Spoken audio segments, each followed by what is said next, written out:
കത്തോലിക്ക കോൺഗ്രസ് രാജ്യാന്തര സമ്മേളനത്തിന്റെ ഭാഗമായി വിളംബര ജാഥ നടത്തി.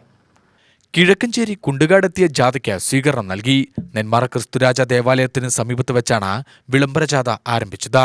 മെയ് 17-18 തീയതികളിൽ നടത്തുന്ന രാജ്യാന്തര സമ്മേളനത്തിന് മുന്നോടിയായാണ് വിളംബര ജാഥ സംഘടിപ്പിച്ചത്.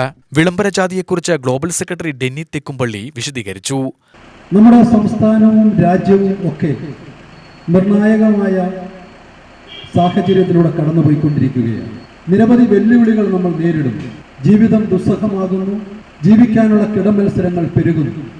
ഈ സാഹചര്യത്തിൽ ന്യൂനപക്ഷ സമുദായമായ സീറോ മലബാർ സഭയിലെ ക്രൈസ്തവ സമൂഹത്തിൻ്റെ ആവശ്യങ്ങളും അവകാശങ്ങളും ജനസമൂഹത്തെ ബോധ്യപ്പെടുത്തുക എന്നതുകൂടിയാണ് ഈ വിളംബര ജാഥയുടെയും അന്തർദേശീയ സമ്മേളനത്തിൻ്റെയും മഹാറാലിയുടെയും ലക്ഷ്യം. ഞങ്ങൾ ഉയർത്തുന്ന 5 പ്രധാനപ്പെട്ട കാര്യങ്ങളിലേക്ക് വളരെ ചുരുങ്ങിയ സമയം കൊണ്ട് നിങ്ങളുടെ ശ്രദ്ധ ഞാൻ ആകർഷിക്കുകയാണ്. ഒന്നാമതായി, നമുക്കറിയാം, കിഴക്കഞ്ചേരി പോലെയുള്ള മലയോര പ്രദേശങ്ങൾ അങ്ങോളം ഇങ്ങോളം വന്യമൃഗ ശല്യം കൊണ്ട് വീർപ്പുമുട്ടുന്നൊരു പ്രദേശമാണ്.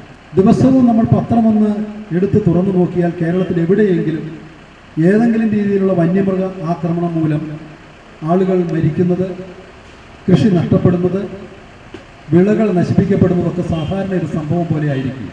സെബാസ്റ്റ്യൻ താമരശ്ശേരി, ജിജോ അറക്കൽ, ജിനി ജോസഫ്, കെയ്ഫ് ആന്റണി, ദീപു കവലക്കാട്, ജോസ് വടക്കേക്കര, ജെയിംസ് പാറയിൽ എന്നിവർ പ്രസംഗിച്ചു.